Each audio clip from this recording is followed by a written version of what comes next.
எண்ணும் எழுத்தும் கண்ணென கருத வேண்டும், கண்ணில்லை என்றால் இது இரண்டும் தெரியாது என பட்டிமன்ற பேச்சாளர் ராஜா தெரிவித்துள்ளார். கண்ணு எண் மாதிரி எழுத்து மாதிரி, இது கண்ணு இல்லைன்னா இது ரெண்டும் தெரியாது, உலகமே தெரியாது. கண் நீர் அழுத்த நோய் வார விழாவை முன்னிட்டு மதுரை ஸ்ரீ ராமச்சந்திரா கண் மருத்துவமனை சார்பில் விழிப்புணர்வு பேரணி நடைபெற்றது. மதுரை பெரியார் நிலையத்தில் இருந்து சேதுபதி பள்ளி வழியாக ராமச்சந்திரா கண் மருத்துவமனை வரை நடந்த இந்த பேரணியில் அனைத்து மருத்துவ பணியாளர்கள், கல்லூரி மாணவிகள், பொதுமக்கள் உட்பட 300க்கும் மேற்பட்டோர் கலந்து கொண்டனர். இந்த பேரணியில் பட்டிமன்ற பேச்சாளர் ராஜா கலந்து கொண்டார். தொடர்ந்து இந்த பேரணியில் கண்ணீர் அழுத்த நோய் குறித்து விழிப்புணர்வு ஏற்படுத்தப்படுத்தும் விதமாக பதாகைகளை ஏந்தி சென்றனர். இந்த நிகழ்வில் கலந்து கொண்ட பட்டிமன்ற ராஜா செய்தியாளர்களை சந்தித்த போது, கண்களை பாதுகாக்க வேண்டும், மொபைல் பார்க்கும் நேரம் அதிகமாகிவிட்டது, இந்த நேரத்தில் இதுபோன்ற விழிப்புணர்வு மிக முக்கியம் என கூறினார். எவ்வளவுதான் அவேர்னஸ் ரேலி நடத்தினாலும் அது மக்களுக்கு கொண்டு போய் சேர்க்கிறது உங்களுடைய பெரிய பங்கு. 99% is because of the press. They can do anything. So அந்த மாதிரி நீங்க எவ்வளவு பேர், நான் சொன்னேன் ஒரு ஃபோன் கால் தான் பண்ணேன், அதுக்கு இவ்வளவு தூரம் மதிப்பு கொடுத்து வந்ததுக்கு I really bent my head for in front of you. Very very grateful. இதே மாதிரி ஒவ்வொரு அவேர்னஸுக்கும் நான் உங்களுடைய பங்கு எனக்கு இருக்கணும். ஏன்னா நான் தனியா ஒரு நாளைக்கு 300-400 பேர் பார்க்குறேன், அதுல பெரிய விஷயம் இல்லை. உங்களை பார்க்குற பல லட்சம் பேருக்கு போய் சேருது பார்த்தீங்களா இந்த அவேர்னஸ், அதுதான் பெரிய விஷயம். I thank all the press people for having doing a fantastic job. Keep it up. என்னுடைய பூர்ண ஆசீர்வாதம் உங்களுக்கு எல்லாருக்கும் உண்டு. அண்ட் உங்களுக்கு என்ன கேள்வி இருக்கணும், எங்களுடைய கிளாக்கோமா சர்ஜன் பேசுவாங்க. டாக்டர் கீதா ஒரு பெரிய கார்பரேட் ஹாஸ்பிட்டல்ல ஒரு 15 வருஷம் வேலை பார்த்தவங்க. சரி, அந்த கார்பரேட் செட்டப் இல்லாத ஒரு செட்டப் பண்ணணும்னு நினைச்சு இங்க வந்தாங்க. இங்க வந்தோடனே அவங்க பார்த்தாங்க, இங்க மக்களுக்காக அவ்வளவு செய்யறாங்க போல் இருக்கு, வியாபாரம் இல்லாம செய்யறாங்கிறத தெரிஞ்சுட்டு ஷீ இஸ் வெரி ஹாப்பி.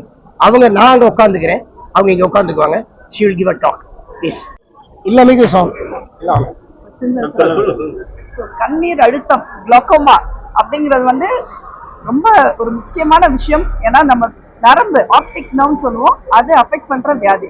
இது என்ன விஷயம்னா, எதுவும் வலிக்குதோ இல்ல பார்வை மறைக்குதுன்னா பேஷண்ட்ஸ் சீக்கிரம் வந்துருவாங்க, அதாவது பயணிகள் சீக்கிரம் வந்துருவாங்க. ஆனா இதுல என்னன்னா வலியே இல்லாம மெல்ல மெல்ல நம்ம சைடு பார்வை அஃபெக்ட் பண்ற வியாதி. கண் பிரஷர் கிளாக்கோமா அப்படிங்கிறது நம்ம சைடு பார்வை அஃபெக்ட் பண்ற வியாதி. அந்த இதுல நம்ம கண்ணுக்கு நேர் பார்வை பக்கம் நரம்பு இருக்கும், சைடு பார்வைக்கு இருக்கும், ரொம்ப எக்ஸ்ட்ரா ஓர பார்வைக்கு நரம்பு இருக்கும். இது மெருமெருவா எறும்பு ஊடுற மாதிரி அந்த ஓர பார்வையை சுருக்கிக்கிட்டே வரும். ஸோ மக்களுக்கு அது தெரியறதுக்குள்ளே வியாதியின் தன்மை கூடியிருக்கு. இந்த கிளாக்கோமாக்கு ஏர்லி டிடெக்ஷன், அதாவது சீக்கிரமா இதை கண்டுபிடிக்கணும். ஸோ நான் 40 வயசு கிட்ட வலி இருக்கு இல்ல தொந்தரவு இருக்கு இல்லைங்கிற கிடையாது, கட்டாயம் ஒரு தடவை கண் செக்அப் பண்ணிக்கோங்க. ஏன்னா சின்னதுல கண்டுபிடிச்சிட்டோம்னா இதுக்கு நிறைய வைத்தியம் இருக்கு. நம்பர் 1 சொட்டு மருந்து, இதுதான் ஃபர்ஸ்ட் முக்கிய வைத்தியமா நாங்க ஸ்டார்ட் பண்றோம். சொட்டு மருந்துலே கண்ட்ரோல் பண்ண முடியும்னா அவங்க தினம் அந்த டைம்ல சொட்டு மருந்து போடணும். அதை கரெக்டா மெயின்டைன் பண்ணாங்கன்னா அவங்க பார்வை இழப்பை தடுக்கலாம். நம்பர் 2, சொட்டு மருந்து கட்டுப்படலையா லேசர் சிகிச்சை இருக்கும். இந்த லேசர் சிகிச்சை மூலியமா குணப்படுத்துற கிளாக்கோமாக்கு பேரு ஆங்கிள் க்ளோஷர் கிளாக்கோமான்னு சொல்லுவோம். அந்த கிளாக்கோமாக்கு தலைவலி ஒரு அறிகுறியா இருக்கும். ஏன்னா 40 வயசு முக்கியமா பெண்கள், அவங்க வேலைக்கு போற பெண்கள்ல பாத்தீங்கன்னா பேக்ல எப்படி அவங்க பர்ஸோ எல்லாம் வைக்கிற மாதிரி பாரஸ்டமால் மாத்திரையோட போற எத்தனையோ பேரை நான் பேஷண்ட்ஸா பாக்குறேன். தலைவலி அப்படின்னு சொல்லிட்டு சும்மா ஒரு பாரஸ்டமாலை போட்டு சரி பண்றாங்க.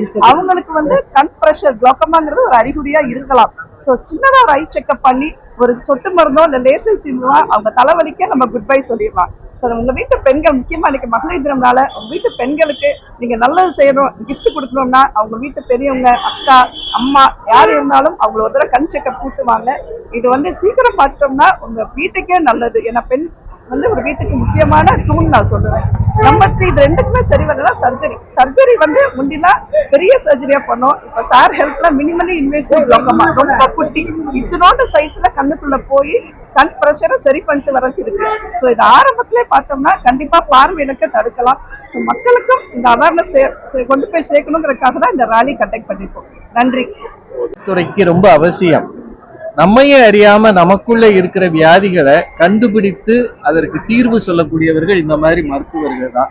எனக்கு என்ன ரொம்ப சந்தோஷம்னா, இந்த உலக மகளிர் தினத்துல ஒரு சீஃப் டாக்டராக ஒரு பெண் அமர்ந்து மிக எளிமையாக இந்த கிளாக்கோமாவை பத்தி நமக்கு அருமையா சொன்னாங்க. ஏதாவது ஒரு வரப்புல அடைச்சுக்கிட்டா அதை வெளியேற்றுறது தான் அப்படின்னு சொன்னாங்க இல்லையா. இந்த மாதிரி மருத்துவர்கள் கொஞ்சம் இறங்கி வந்து மக்களை சந்தித்து, பொதுமக்கள் நிறைய விஷயங்களை தெரியாம இருக்கிறாங்க, அவங்களை சுற்றி பல பிரச்சனைகள் இருக்கு. ஆனா கண் பிரச்சனைய, உடல் பிரச்சனைய எடுத்து சொல்லவும் தீர்வு தரவும் இந்த மாதிரி மருத்துவர்களால் முடியும். இதற்கு உதவுகிற ஊடகத்துக்கு நன்றி. இந்த மிகச்சிறந்த விழிப்புணர்வு பேரணியை நடத்துவதில் ஸ்ரீ ராமச்சந்திரா கண் மருத்துவமனை முன்னின்றிருக்கிறது. இதற்கு உதவுகிற அத்தனை பேருக்கும் நன்றி. மக்கள் விழி என்பது ரொம்ப முக்கியமானது. எண்ணும் எழுத்தும் கண்ணென தகும். நாங்க கண்ணு வந்து எண் மாதிரி, எழுத்து மாதிரி. இது கண்ணு இல்லைன்னா இது ரெண்டும் தெரியாது, உலகமே தெரியாது. அதனால கண்களை பாதுகாப்போம். இதை அடுத்த தலைமுறைக்கும் சொல்லுவோம். ஏன்னா இப்ப அதிகம் மொபைல் பார்க்குறாங்க, இந்த ஸ்கிரீன் டைம் அதிகமாயிருக்கு. இந்த நேரத்தில் இதை பற்றிய விழிப்புணர்வு மிக அவசியம். வந்திருக்கிற எல்லாருக்கும் நன்றி. இதை ஃபாதருக்கு கண் பிரஷர் இருக்கு, அவர் என்ன பண்ணணும், தன்னோட குழந்தைகளை எல்லாரையும் ஐ செக்அப் பண்ண சொல்லணும். ஏன்னா இது பரம்பரையா வரக்கூடிய ஒரு வியாதி. ஒய்ஃப் செக் பண்றாங்களோ இல்லையோ, குழந்தைகள் கண்டிப்பா எல்லாத்தையும் செக் பண்ணும். ஸோ பரம்பரையா வரக்கூடியது. ஸோ நாங்கெல்லாம் ஒரு பேஷண்ட் வந்து பார்த்தோம்னா உடனே அப்பா அம்மா கேட்க கண் பிரச்சனை இருக்கான்னு கேட்போம். இருந்தா இவங்களுக்கு அந்த நோய் இருக்கான்னு கூடுதல் 30 வயசா இருந்தாலும் பார்த்துறது நல்லது. ஏன்னா 40 வயசுக்கு மேலே இது ப்ராபபிலிட்டி இருக்கும். அதனால ஒரு செக் பண்ணிக்கிறது நல்லது. ஒன்று 40 இயர்ஸ் மேலே எல்லாருக்கும் ஐ செக் பண்ணும் ஃபார் ப்ரெஷர். 2 யாராவது ஒருத்தருக்கு இருந்தா இந்த குடும்பத்தில் இருக்க எல்லா சிப்ளிங்ஸ், ஒய்ஃப் இல்ல சிப்ளிங்ஸ், அதே மாதிரி அவங்களுடைய பிரதர் சிஸ்டர்ஸ், ஹஸ்பண்டுக்கு இருக்குன்னா பிரதர்ஸோட கூட பிறந்த பிரதர் சிஸ்டர்ஸும் அவங்க குழந்தைகளுக்கும், ஆண் குழந்தை பெண் குழந்தை எல்லாருக்கும் வர வாய்ப்பு இருக்கு. வாய்ப்பு இருக்கே ஒழிய இருக்குன்னு சொல்லல. இருக்கா இல்லையான்னு செக் பண்ணி இருக்காம இருக்க என்ன பண்ணும் தடுத்துக்கலாம். தேங்க்யூ. மக்களுக்கு ஒரு பெரிய விழிப்புணர்வு தர வேண்டும் என்று ஒரு சமூக பார்வையோடு நம்முடைய ராமச்சந்திரா மருத்துவமனை குன்றத்தெருவிலே டாக்டர் ஸ்ரீனிவாசன் தலைமையில இன்றைக்கு அதனுடைய தலைமை மருத்துவராக இருக்கிற டாக்டர் கீதா அவர்கள் நிறைய செய்திகளை வழங்கியிருக்கிறார்கள். இதையெல்லாம் நாம் நன்றாக உள்வாங்கிக் கொண்டு நம்மை பாதுகாத்துக் கொள்வது என்பது நம்முடைய தலைமுறைக்கான பணி. இன்றைக்கு இருக்கிற உலகமயமாக்கல்ல எதையுமே தவிர்க்க முடியாது. ஆனா அதை தாண்டி நம்மை பாதுகாத்துக் கொள்வதற்கு இந்த வாய்ப்பை எல்லோரும் பயன்படுத்திக் கொள்ள வேண்டும் என்று அன்போடு வேண்டுகிறேன். வணக்கம்.